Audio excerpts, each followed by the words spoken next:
Welcome to Revenge Report. Don't forget to hit that like button and subscribe for more. Let's dive in. I showed up early to Kyle's engagement party. Not that I expected a warm welcome. This town's got its way of staying frozen in time, like a snapshot no one bothered to take down. I hadn't lived here in years, not for long stretches anyway, but Mom insisted I come back for this. She met me at the door, arms too wide for just a hug, fingers twitching as she pulled me in.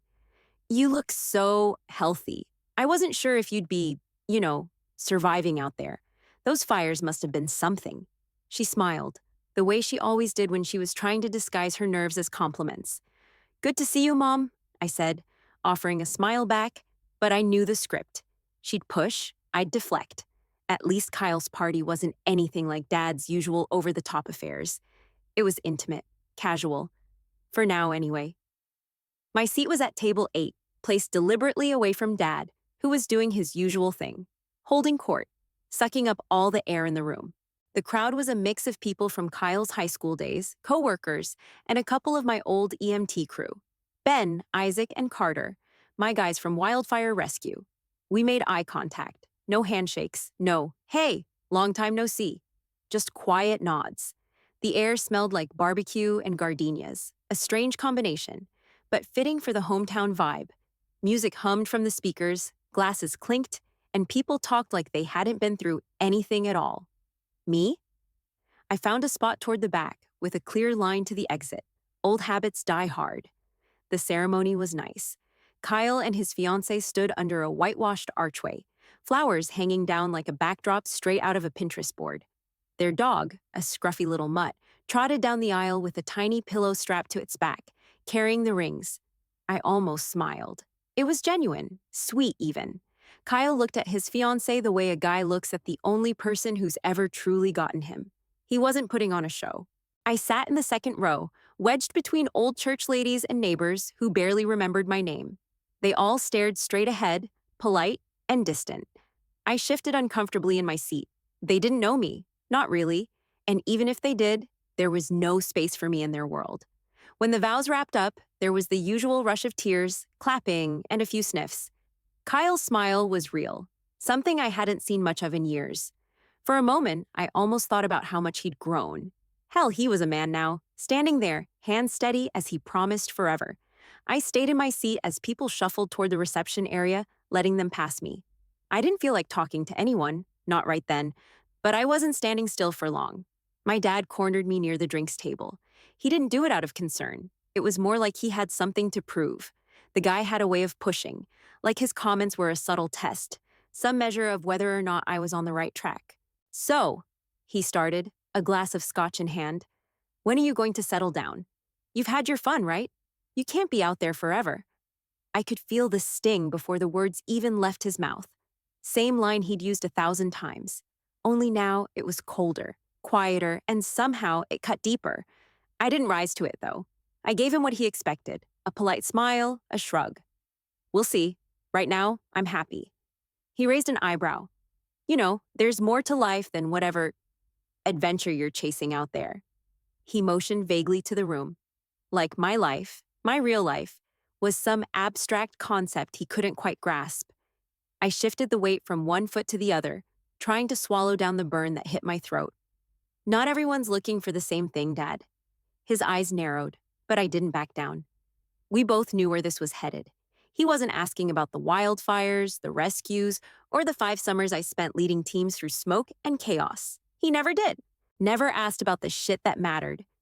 "You used to be so focused, he muttered, like it was a memory he wasn't sure how to handle. "I figured you'd get back to that. Being a real part of this family." "Yeah, I'm doing the best I can." The words came out before I could stop them, sharp, blunt. There was nothing more to say, not for me. He tilted his head, pretending he was being reasonable. "Well, I just hope you figure it out soon." He took a long pull from his drink and left me standing there, letting his words hang in the air like something heavy. I stayed near the table for a moment, trying to settle the anger in my chest. It wasn't worth it. I knew that. But it was hard to let go when you spent so many years wondering if he'd ever really see you, if he'd ever care to ask. I let out a breath, grabbed a drink, and did my best to move on. I didn't linger at the drinks table. The tension from the conversation with my dad had already started to fade, but I didn't feel like sticking around to see if it would come back. Instead, I found Mom and my aunt near the reception tent, adjusting place cards and rearranging centerpieces like they were trying to keep everything just so. I joined them, helping set things straight, moving vases and menus around with careful precision. Mom barely looked up, too busy with the details. "You always had an eye for this stuff," she said, her voice still coated in that anxious energy. I didn't reply. I didn't have to. We both knew the drill. Keep busy, keep the conversation light, and don't mention anything that might break the thin layer of civility we'd built between us. Then Ben, Isaac, and Carter showed up. They walked in together, looking like they were trying to dress up but not quite pulling it off. The suits didn't fit right, too stiff, too formal for guys who spent their lives in gear made to get dirty. But there they were, looking sharp enough to be noticed. We exchanged small, wordless greetings, a nod, a half smile, no handshake, no grand reunion, no need for one. We'd been through too much together to need ceremony.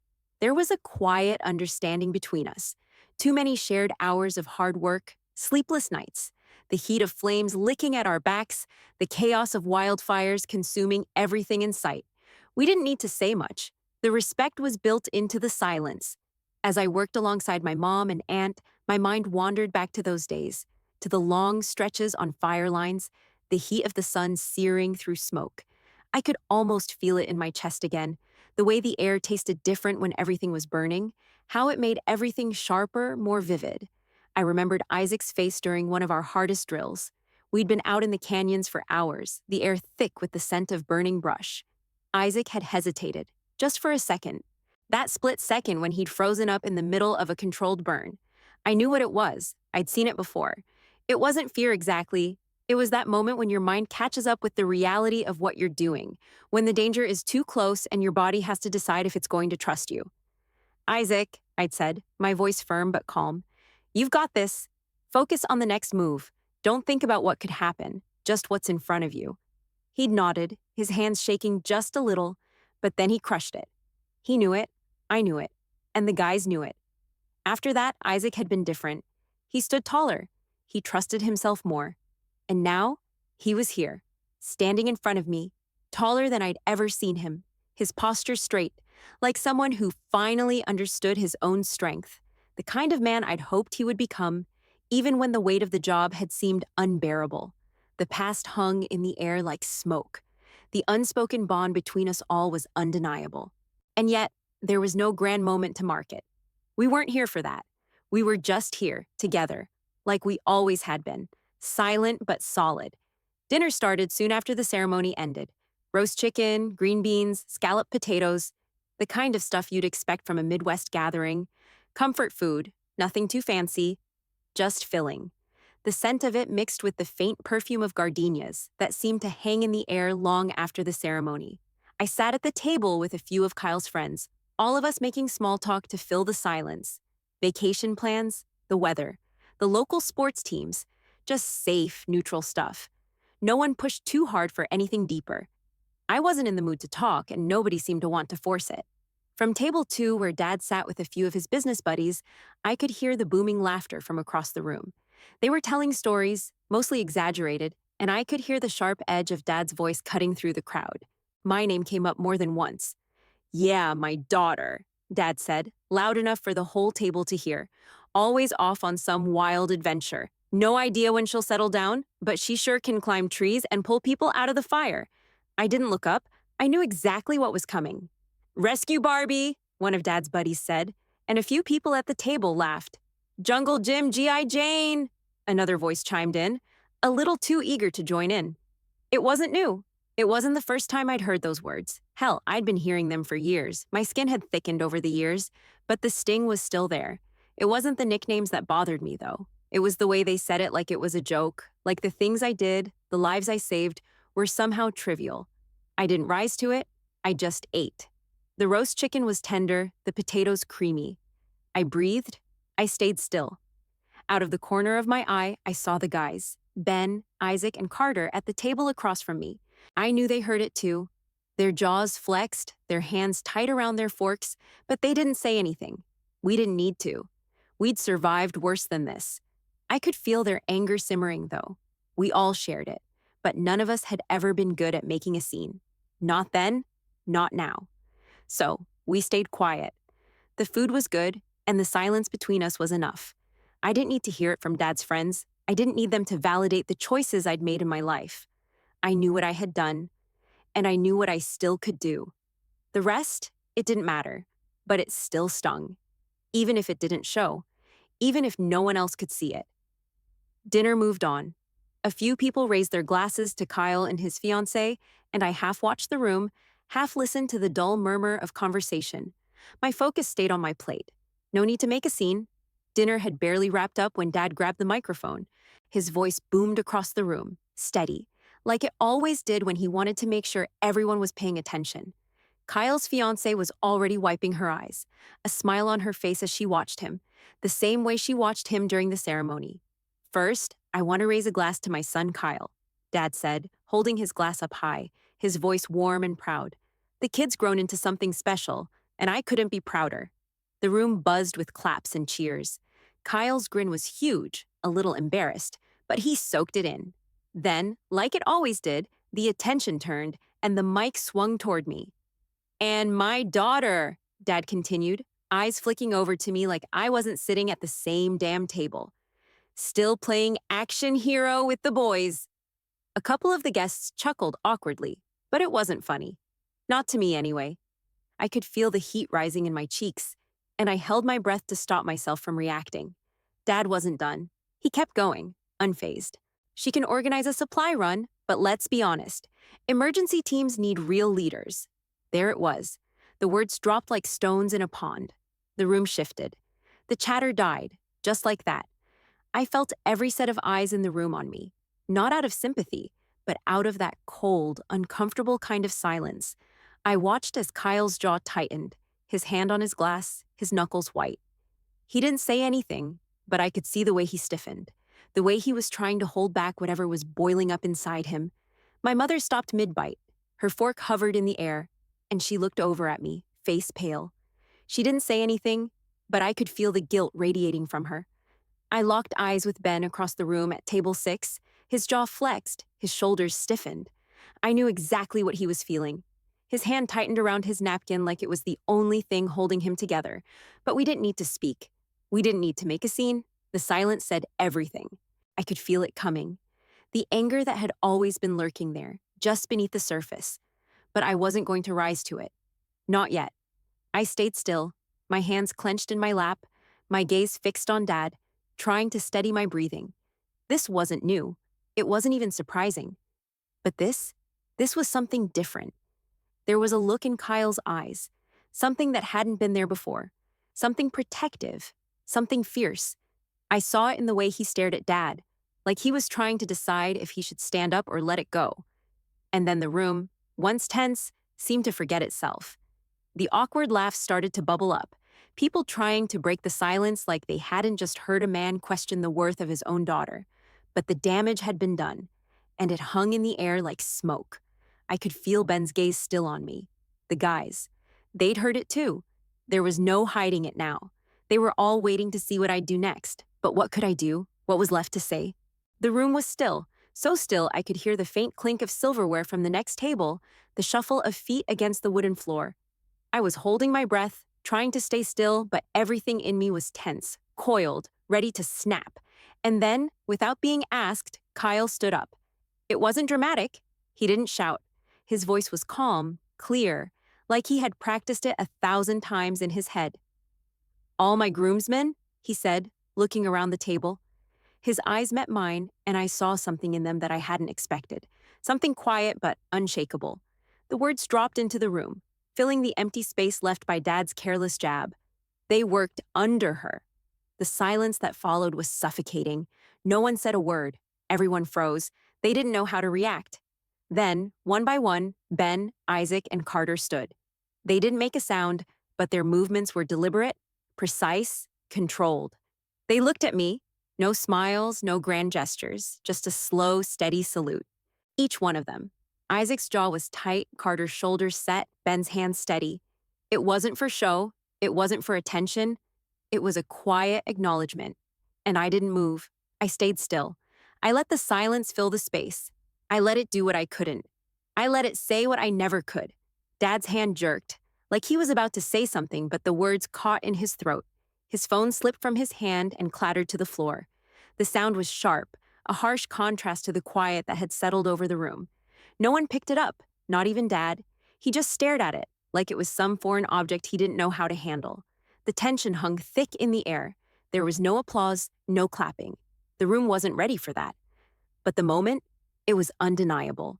It felt like thunder rolling just beneath the surface, like something had shifted that couldn't be undone. Kyle stayed standing, his eyes never leaving mine, waiting for whatever came next. I could feel the weight of everyone's gaze, but I didn't care. The guys had already spoken, and for once, that was enough. Dad's face was pale, his lips pressed tight. He didn't know how to process what just happened, but he was starting to realize he wasn't the one in control anymore. He wasn't the one who got to define me. Not tonight. Not ever again. I didn't say a word, but I didn't need to. The message had already been sent. The silence hung there for what felt like forever, just a heavy weight in the air. But then, a single clap broke it. Hesitant at first, unsure. And then another. And then more. Slowly, like a ripple moving through the crowd. The tension in the room started to shift, the mood slowly turning. Kyle's fiancée was the first to stand and join in, clapping with both hands, a smile bright on her face. But this time, it wasn't for show. It was genuine, a shift in the energy, a signal that maybe this was something real. People followed her lead, some a little awkwardly, unsure how to react to the moment, but the respect in the air was undeniable. My old classmates from high school, the ones who probably didn't remember much about me, started to approach. "Didn't know you did all that," one of them said, a guy I barely recognized. He'd been the type to hang out in the back of the class, cracking jokes, but now he was looking at me with something else in his eyes. Respect, maybe a little surprise, like I'd just stepped out of a box they'd put me in years ago. I didn't answer. There was nothing to say. What could I say? Ben, Isaac, and Carter, my old crew, returned to their seats without a word, like nothing had happened. Like they hadn't just stood up and said what I couldn't. We were professionals. We didn't need to make a spectacle. We just did what we had to do, and the rest didn't matter. Dad stayed quiet. He didn't speak. He didn't even make eye contact. He was sitting there, his hand still resting on the phone that had slipped to the floor, but it didn't matter anymore. For once, he had nothing left to say. The room was still buzzing with nervous energy, but the sting from before had faded. I stayed in my seat, looking at my plate, letting the noise wash over me. I wasn't looking for anyone's approval. I didn't need it. Then, out of the corner of my eye, I saw Mom's hand squeeze mine, warm and tight. I turned to her and her eyes were soft, filled with something I couldn't quite place. She didn't say much, just, "I'm proud of you." Just that. And for the first time in a long while, I felt like it was enough. Later, as the party shifted into full swing, with people gathering around the dance floor and the dessert table, Dad came over. His face was still pale, but there was something different in the way he moved. Hesitant, unsure. He stood beside me for a moment, staring at the floor, then muttered, "Guess I didn't see the whole picture." I didn't look up. "You never asked." He winced, like the words stung more than they should have. Maybe they did. He didn't argue, though. He just nodded once, slow, like he was accepting something he hadn't quite understood. Then, without another word, he walked away. I watched him go, feeling the weight of it settle on me. The silence he left was almost worse than his words had been. Mom was across the room, talking to a few of the neighbors, but she caught my eye. She gave me a look, soft, apologetic, but said nothing. The look was enough. We both knew the truth, even if we couldn't always say it. I turned toward the dessert table, my fingers tracing the edges of the little white plates stacked there. The sugary scent of cake and frosting made my stomach feel heavy. I didn't want any of it, but I wasn't leaving the table either. That's when the bride came up to me. She was glowing, like a new star in the sky, all wide eyes and warm smiles. "They adore you," she said, like it was a revelation she'd just uncovered. I nodded, but I didn't have much to say. I wasn't looking for adoration. I wasn't sure what I was looking for anymore. Maybe just the truth, stripped down, no gloss or compromise. She didn't linger long, but her smile stayed with me as she slipped back into the crowd. A few minutes later, Kyle found me near the table. He looked almost nervous. his hand resting on the edge of the table as if he wasn't sure what to do with himself. "I didn't plan that," he said, his voice low, almost apologetic. I met his eyes and shook my head. "They did it for you." His expression softened, the weight of it settling between us. "I know. I didn't ask them to, but I'm glad they did." I nodded. "That's why it matters." He didn't say anything more, just stood there for a moment, taking in the words. The silence between us wasn't uncomfortable. It was understanding, quiet, solid. We didn't need to say much. For once, the room didn't feel like a stage, just a place where things had shifted, just a little, in the right direction. The party slowly thinned out. Guests trickled out in clumps, hugging, exchanging goodbyes, and slipping into their cars. The dance floor emptied, and the chatter faded into a low hum. The last of the music played softly, lingering in the background like an afterthought. Mom and I started collecting stray flowers and extra favors from the tables, putting them into boxes and rearranging the bits and pieces left behind. It was familiar. Just another end-of-the-night ritual we'd both done countless times, the quiet work after the storm of a party. Outside it had started to rain, a soft, steady drizzle that made everything look brighter, sharper in the streetlights. I paused for a second, just standing by my car, watching the drops fall, feeling the cool air on my face. It wasn't much, just a moment to breathe. That's when Dad appeared, just outside the shadow of the tent. He stood there, awkward, like he wasn't sure if he should say anything or just leave. He didn't say much, but his voice when it came was quiet, almost tentative. "Drive safe," he said. I looked at him for a moment, waiting to see if he'd say more. He didn't. No apology, no words to fill the space between us. Just that. "Drive safe." It wasn't much, but it was something. I didn't reply right away. There wasn't much to say. I just nodded once, briefly. He stood there for another second and then, without another word, turned and walked back toward the tent. I watched him go, his figure fading into the rain-soaked night, then slid into my car. The engine roared to life, and I pulled away from the curb. The headlights cut through the dark, the wet black road stretching ahead, glistening beneath the rain. It was quiet, the hum of the tires on the wet pavement the only sound. I didn't rush. I didn't need to. The miles between here and my rental felt endless, but somehow they didn't matter. The road was long, but it was mine.